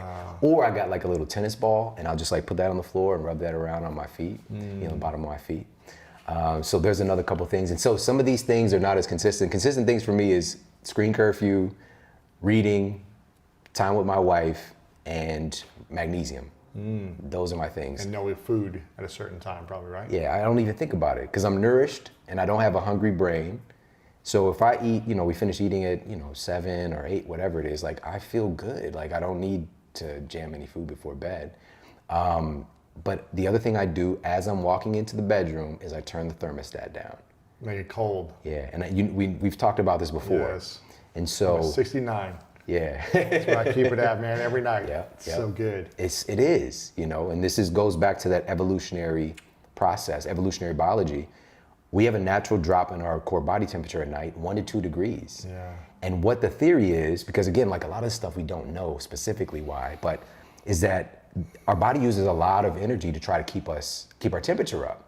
So by bringing that down a little bit, more energy is being dispersed to do things like memory consolidation, like detoxification of your brain via the glymphatic system, like there's like a changing of the guard that happens in your gut microbiome. Like all this energy is needed to bring you back better, right? And so if your environment is too hot, no matter where you live on the planet, whether if it's like Chile or it's,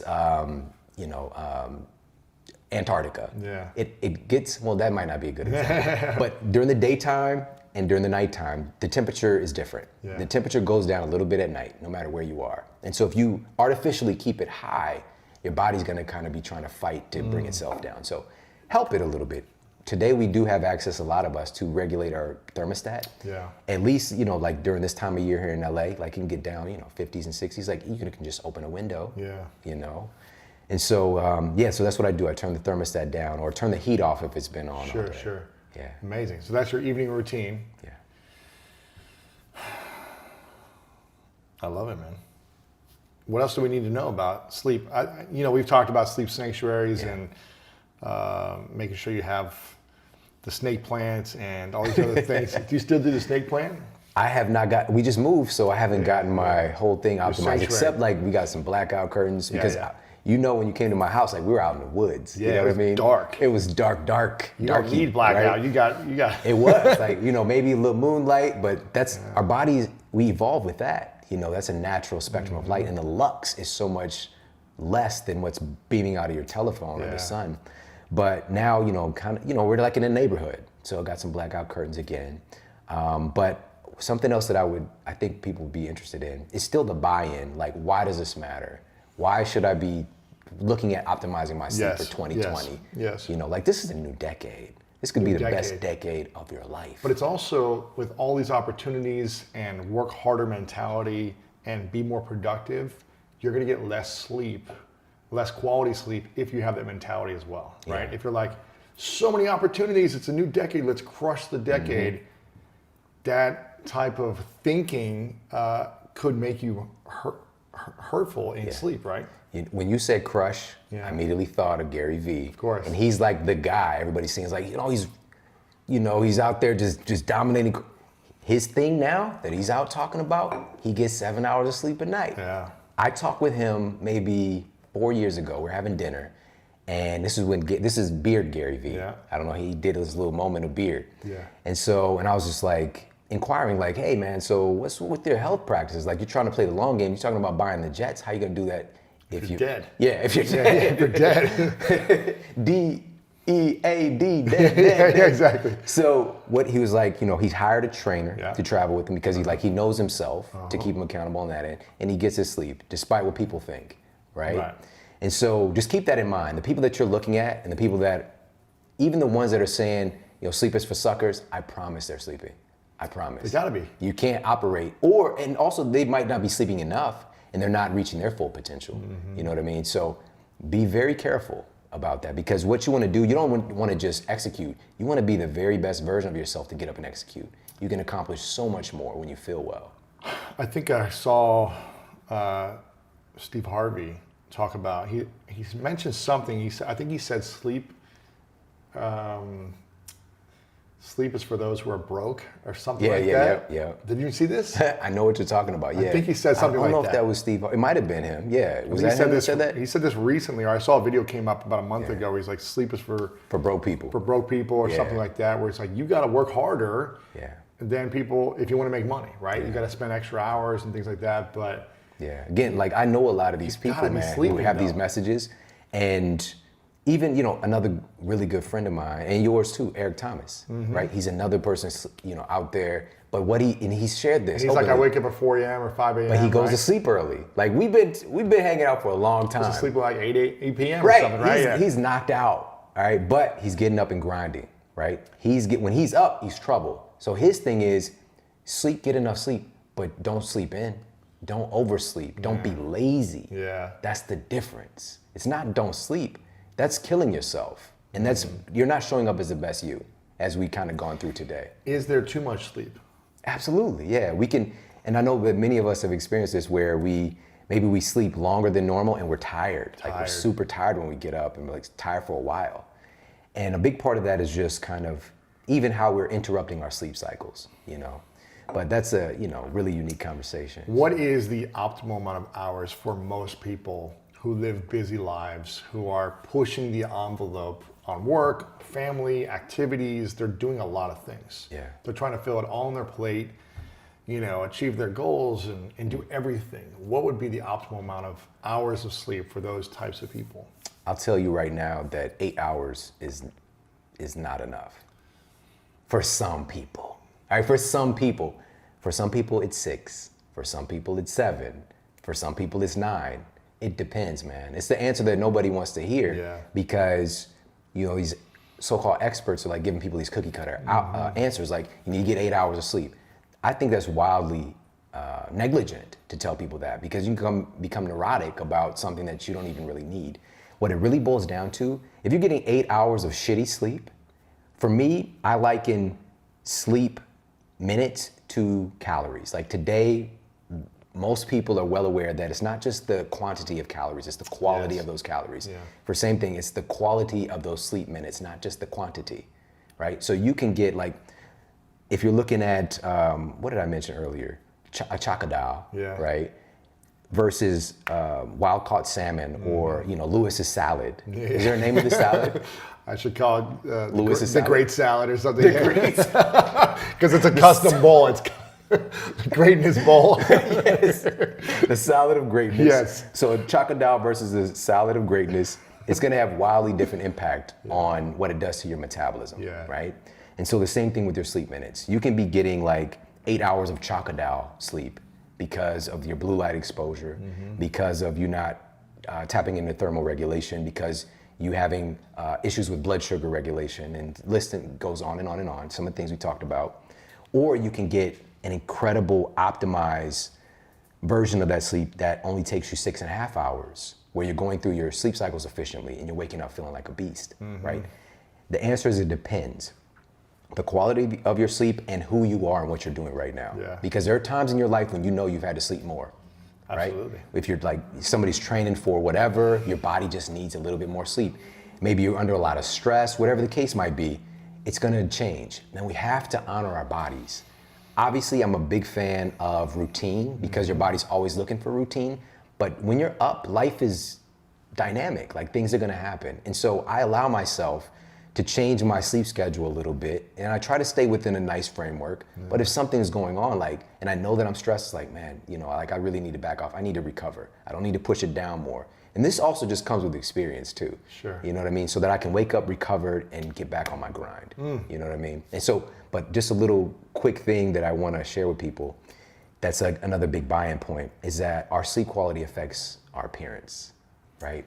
Specifically, you know, nobody's waking up like, you know what, I just want to be super ugly today. Like, as ugly as possible. You know what I mean? I want to scare children. You know what I mean? And there was this really cool study that was done recently. So this was just in 2017. And the Swedish researchers, and what they did was they had study participants take a picture after a full night of good sleep. And then they had them take a picture after sleep depriving them, where they're getting about 5 to 6 hours of sleep for 2 days. All right, so they sleep deprive them for 2 days, take their picture again. There's a mixture of pictures that these raters, the people who were rating all the people's beauty, and what they did was they looked at all the different pictures, and this is looking at what's happening in our brains, just again through evolutionary biology. When we see people, we get feedback. Yep. And what the scientists were wanting to do was to find out, does sleep deprivation cause a hesitance to want to be around somebody? Wow. All right. And so what the raters found was that when people were sleep deprived, they were deemed to be less attractive. They were deemed to be less healthy. And they also decided, like, I would be less interested in socializing with this person. Okay. Wow. Just in 2 days of sleep deprivation. And another study by Swedish researchers found that just 5 days of sleep deprivation, you know, just getting less than 6 hours of sleep, led to 45% increase in fine lines and wrinkles in the face. It aged you very quickly. But the good news is it reverses, not as quickly. It rebounds. Yeah. Wow. It's called beauty sleep. Why don't we talk about this more? It's true. You know what I mean? It's That's called true. beauty sleep for a reason. There's real rejuvenative magic in this. In sleeping. You know what I mean? And so looking at how we feel about other people and how we're showing up in the world, like your sleep has a big impact on that. And tell people about sleep debt. You mentioned this before. If you've gone 25 years of just horrible sleep, can you oversleep for 20 years? 25 years, that's a long time. A few years, 5 years, 10 years. You know, if you've been bad in your 20s and you've been partying late nights and you're a promoter and you get horrible sleep every night, can you rebound and put more sleep in that bank debt and recover? And the way that we think about sleep debt, it doesn't work like that. The good news is, again, this kind of goes back to the conversation about telomeres. Once we change our habits and our practices, you can do things to start to reverse that aging process in some aspects, right? By lengthening those telomeres, by doing good things for your body, which includes getting more sleep. So you burning the candle at both ends, or burning the telomeres at both ends, you can reverse that process. Okay. That's the good news. That's good.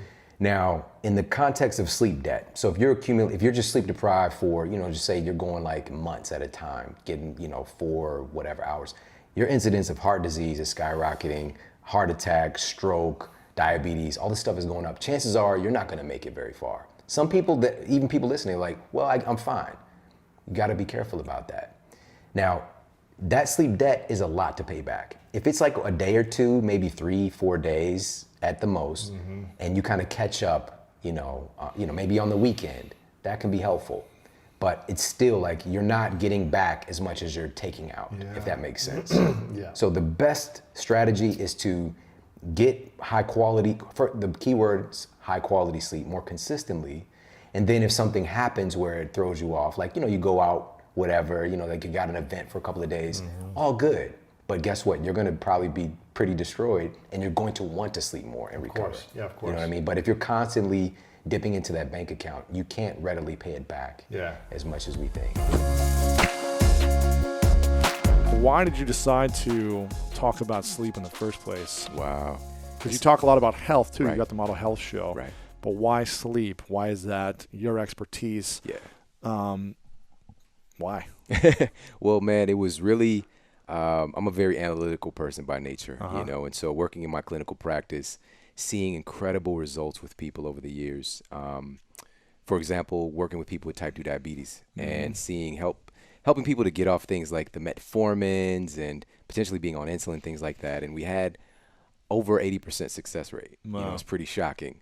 But there was always this category of people who weren't getting the results. It was like a thorn in my side, maybe, 20, 30% of my patients.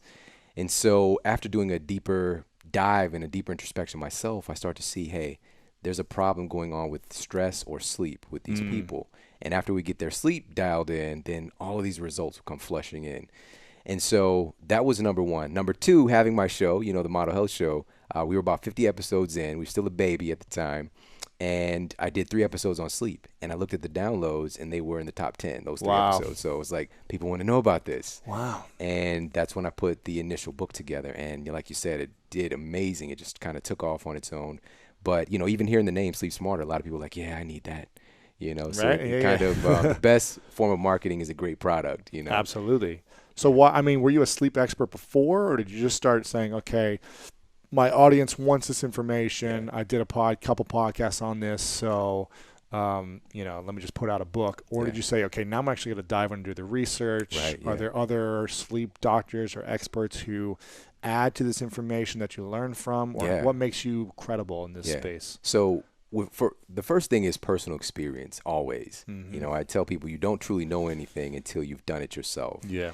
And little did I know that, my story really was coupled with a change in the way that I was sleeping helped to transform my body and my health. So when I was 20 years old, I was diagnosed with something called degenerative bone disease and degenerative disc disease. So the disc in between the vertebrae and my spine were breaking down. And my first physician told me I had the spine of an 80-year-old, and Oh, I was wow. 20, right? And even take a step back before that, you being from St. Louis playing high school sports there, I went to Lafayette, which is the number one school in the state currently Yeah. for a couple of things. No And big deal. yeah, but at the time, so when I was 15 years old, I ran a 4.5 40 right before the football season. Wow. So football 15. went through, when I was 15. And so, but I was really into track. Like that was Yeah. my thing. And so at track practice, I was doing a 200-meter time trial. And as I was coming off the curve into the straightaway, my hip broke. Broke. I broke my hip. All right? Wow. No trauma. Some Bo Jackson stuff right there, you know? So random, right? But, I just thought I pulled a muscle. And, being a hard-headed guy, I just kept coming to practice for a couple of days until my coach made me go. And I got a scan done, and there was my iliac crest, like the tip of my hip bone, had just broken off. Oh. And so standard of treatment, ultrasound, Stim. NSAIDs, yes, Ice. the stem, ice, crutches Yeah, for a of couple of course. weeks, got to get out of class early. Yeah. So I thought it was cool, but nobody stopped to ask, how did this 15-year-old kid's hip break? Just running. And this is something usually reserved for people when they're older, and generally people think that people fall and break their hip, but in reality, they break their hip, then fall. All right, and that's kind of what was happening with me. So I was so malnourished, with just kind of cut to the chase, that my bones were just breaking down rapidly. Wow. It wasn't until 5 years later when I got that diagnosis. And, being an aspiring athlete, it just kind of made my whole world come crashing down. Very scared, especially getting the diagnosis that there's nothing that I can do about it. And this was an incurable condition, according to my physician. I was smart enough to get multiple opinions, but it was the same story. So 2.5 years went by until things changed.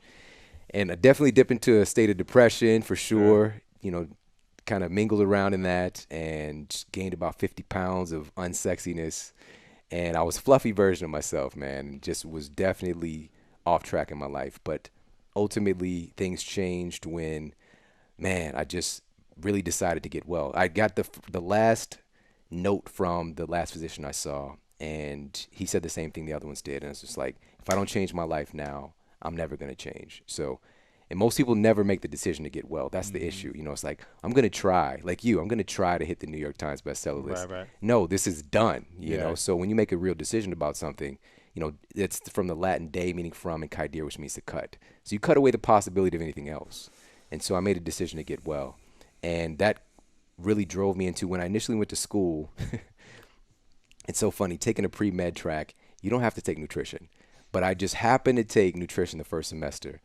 And I remember it so clearly. There's a big auditorium style classroom, and the teacher walked in, but his belly came in first. Wow. And I was like, oh, he's going to teach The me how to nutritionist. Yes. It's funny when you see a yeah. big doctor, it's like Yeah. just overweight and trying to prescribe you something about your health. And you're like, how it's is kind this? of ironic in a disconnect. way. But, the thing is, these are generally really great people, and they're doing what they're teaching. Yeah, what they were taught too. And a lot of people don't know this, but a lot of nutrition programs in colleges are funded by General Mills. So there's a vested interest to get people to eat, Like the cereals. bottom of the the pyramid, right? Which is the number one kind of glycemic loading food, the highest spiking food, which is a tragedy, So people are just chronically elevating their blood sugar, which is keeping insulin turned on, which is keeping them storing fat. Really simple thing. I think I heard recently that the government just put out an updated version My of Plate. Right? They just put out an updated version of saying, well, actually, you're not supposed to have this much grains or whatever it is. Like they used to say as a staple, you're not supposed to have this much milk or something. I'm not it's sure. slightly different, but still there's a lot Still of work bad, to be right, done. yeah. But with the podcast world, with what's going on online, millions of people are getting connected to this information every year and changing the way that they're eating. And so for me, man, it was... Were you just eating a lot of sugar yourself before? Man, or I was on junk the food? college diet, so Yeah. I'm like, there's something called the Papa John's special, so it's $5. I love Papa John's. So Papa large Joe's, pizza, baby. yeah, I would crush a large pizza by myself on a course. regular basis. McDonald's breakfast if I got up in my time, God, so good. And that's how I was living, man. I had no idea that food mattered. No vegetables, no fruits. That was essentially my life. Rarely would a veggie pass my lips. Yeah, man. exactly. And it's because really you don't know what you don't know. And at that time, I didn't know that there was a difference with food. I just thought if you can eat it, it's healthy. Of course. And that's what a lot of people kind of fall into that reality, And so once I understood, and by the way, I asked my first doctor, I don't know to this day if it was like my spirit animal or like my future self jumped into my body, but I asked him, does this have anything to do with what I'm eating? This disease that I have. And he looked at me, he just cocked his head and like shook his head. He's like, this has nothing to do with what you're eating. Really? He's like, Yeah. you were born with this. This Is something you just have to deal with. genetic I'm or- sorry. Yeah. And so, Wow. but it never sat right with me because he told me this has nothing to do with what I'm putting in my mouth. But then he wrote me a prescription to put some drugs in my mouth.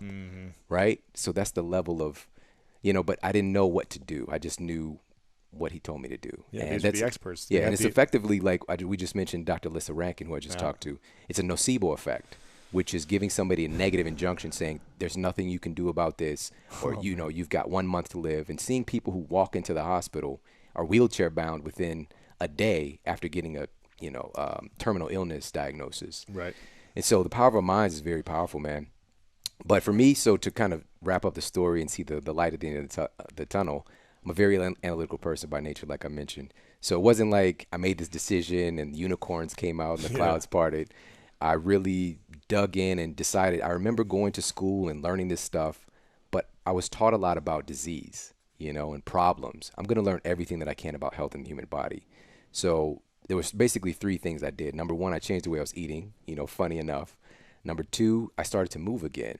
And it's shocking how many people are diagnosed with something and their doctor tells them to be careful, don't do anything, bed rest.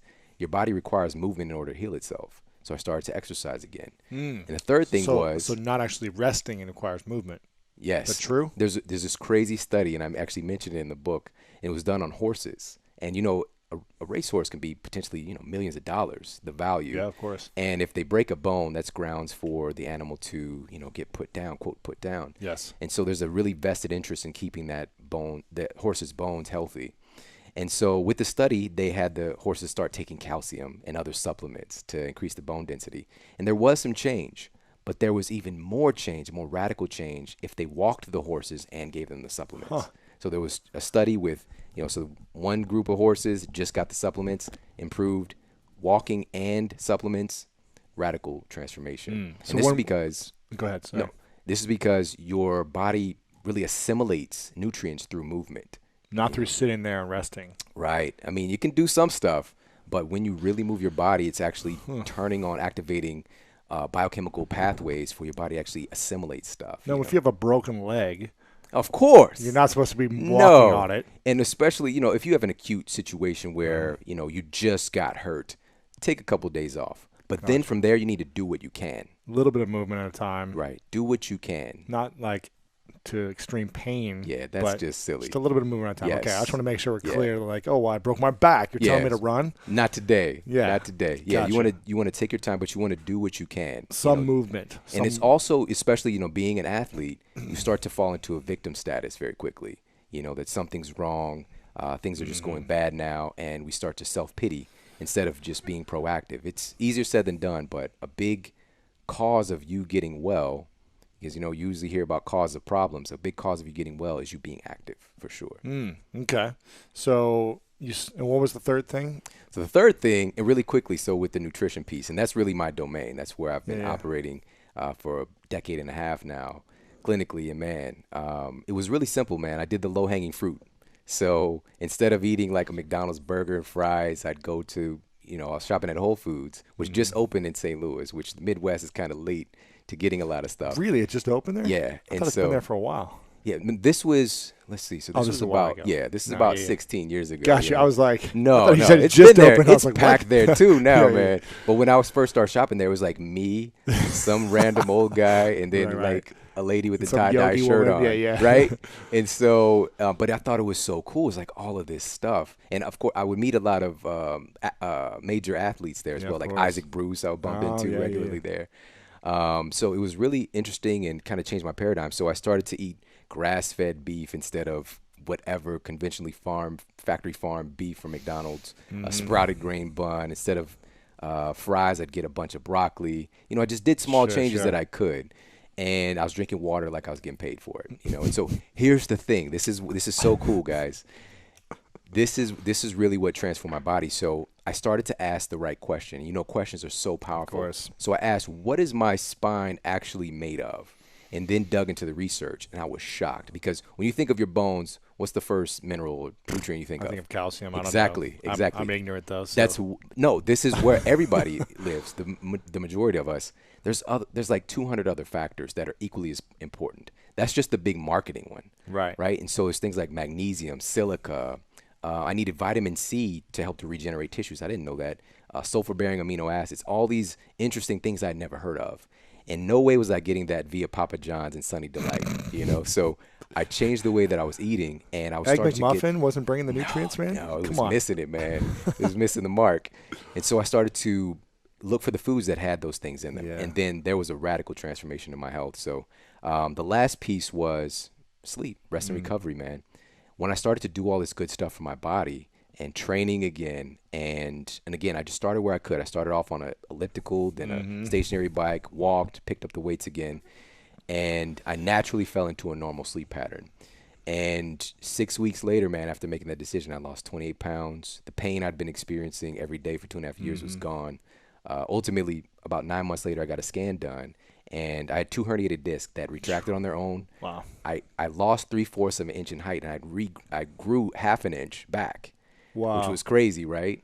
And the degeneration was starting to essentially be reversed. And the last physician I worked with, he was just standing there looking at the picture, the MRI, and it's just like, wow, son, whatever you're doing, keep doing it. I haven't seen this before. You had no clue, huh? Yeah, and so that's when I fired my doctor. Wow. But with love. Sure. But I kind of got what I needed from that experience. And even when I went to get the scan done, I already knew I was well. It was just kind of an affirmation. So, and that was the birthing of my career, man. Amazing. People at my university saw the physical transformation that took place. I didn't look like a guy who lost weight. I looked like a guy who was healthy. And I remember walking out of class, and my professor stopped me, who had seen me, the semester prior, and he was like, "What happened to you? You look so healthy." And I was like, "Is that wrong? Is that a problem?" He's like, "No, what did you do?" And so I started to work with him. I started to work with my fellow students.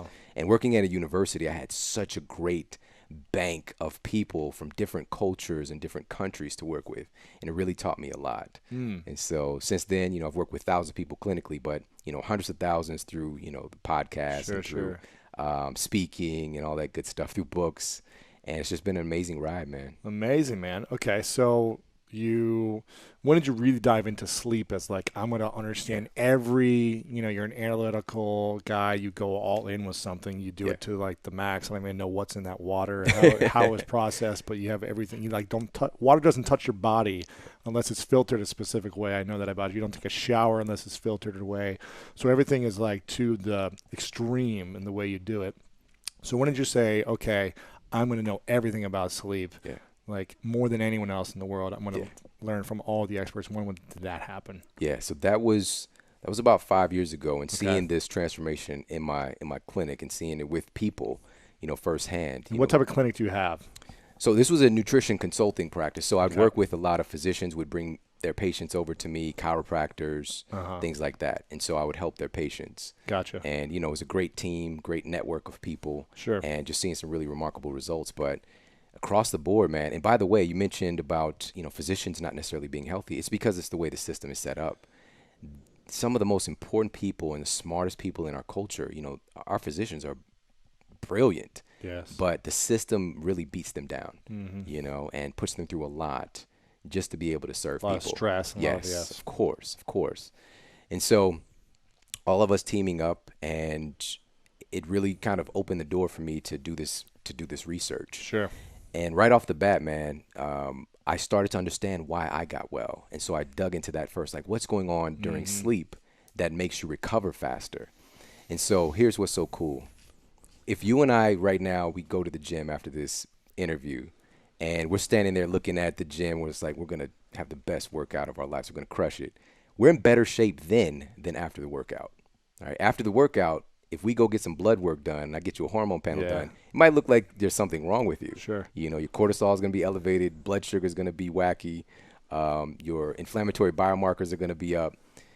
But the only thing you did was it's called a hormetic stressor. You just did a workout, and your body will recover from that when you sleep. All right. Sleep is really where your body comes back better from that workout. Sleep is where your body helps to convert food into you. A big portion of that, and most importantly, is to eliminate the metabolic waste products and get Toxins stuff out of the yeah. way so you can have more room for growth. And actually, same thing with your brain. And this was some of the new research that went into the book. Dude, this is so crazy because your brain creates your body. But when you're sleeping, so there's something called the lymphatic system, right?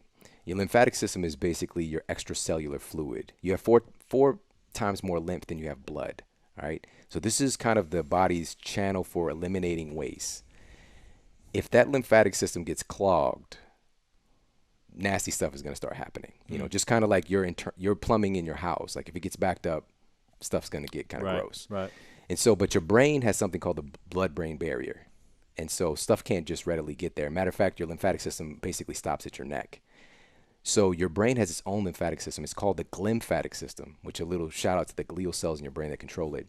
And it's for the purpose of eliminating, and your brain is doing like millions of processes every second, eliminating all the byproducts from all this change it's constantly doing.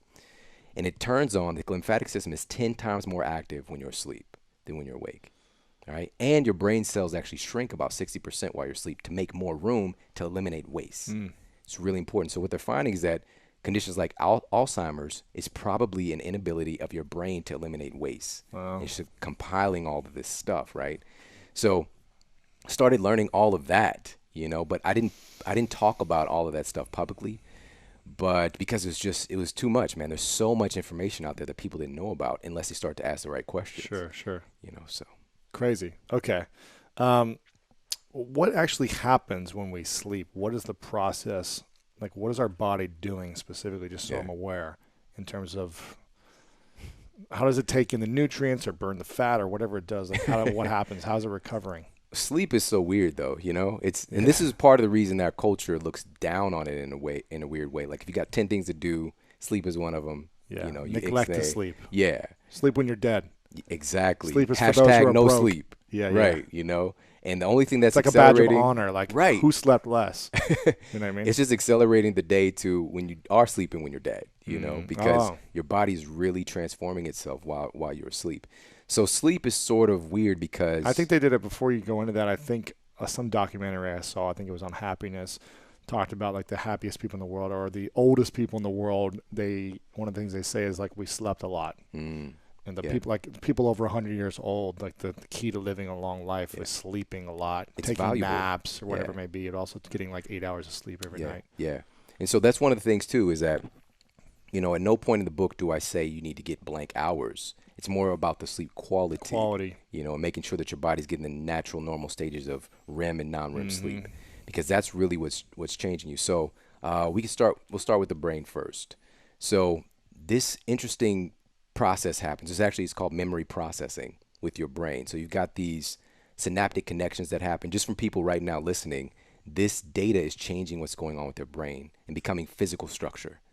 So this is why, number one, you want to mind what you're listening to, by the way. Yeah. But then there's this myelination process that basically makes these connections like a superhighway. And a lot of that is going on while you're sleeping. All right. So this memory processing, especially during REM sleep, is converting your experiences into short-term memories. All right. And then eventually long-term memories. But if you're not sleeping, you're going to miss a lot. You're going to miss a lot of that process. Yeah. So this is why it's really important for the brain. As far as physically, man, there's so much going on here. Let's just talk about the whole weight loss thing, because we know how our society is doing right now. It's not the best, but a lot is changing for the good. And there was a study done. It was published in the Canadian Medical Association Journal. 2 groups of exercisers, and they put them on the same diet. Group A got to sleep 8+ hours a night. Group B, they sleep deprived them. So they're getting like around 5 hours sleep per night. Group A lost far more weight and body fat than Group B. Only difference was the amount of sleep they were getting. So again, just kind of piggybacking on the point that your body is changing physically while you're asleep. One of the big reasons for that is something called human growth hormone, which people already probably know about thanks to, Barry Bonds and, Mark McGuire. Jason, Big Mac, Jason Giambi, Marion Jones. Exactly. If you're listening to the show, hey, shout out to you guys. But it's just understanding that this is an endogenous hormone that your body produces. And so human growth hormone is also known as, quote, the youth hormone, right? So kids have a lot of it, and that's why they have so much energy, right? And a lot of parents are just kind of sitting there watching their kids, run around at the park like they're crazy, and it's just they have so much of this human growth hormone going through the system. And according to the research, when we get around the age of 18, we have a pretty sharp decline in human growth hormone. But my argument is that that's not necessarily the case. When we're around 18, we go to college and we stop doing the things that help to encourage human growth hormone production because, like, Mom, you can't tell me what to do anymore. I'm going to stay up and, do whatever we're doing because it's college, and you're getting the biggest secretion of human growth hormone when you go to sleep. All right. So this is helping with lean muscle growth. This is helping with a lot of anti-aging factors. And speaking of that, another one is melatonin. So melatonin is like the, quote, sleep hormone, but it's not really that. It really is a get good sleep hormone. It helps you to go through the normal stages of sleep properly. And here's another thing, though, is that melatonin is quite possibly our body's most important endogenous anti-cancer hormone. Okay, so this is why there's a study that I cited in the book done on nurses who work overnight. And there was like over 50% increased incidence of them having breast cancer. No way. Yeah. And then, so that's what I do, man. It's like, crazy. Here's the research and why it's a problem, but here's why it actually is happening. It's because of melatonin, and just if you're throwing off your sleep cycle like that, you're missing a lot of these benefits. You want to learn about the key foods you need to eat to master your health? Make sure to watch this video right here. And stress. All of those are contributing to disease. But by far, the biggest cause is food. Really? By far. And it affects, what's amazing is it's not just like a little bit.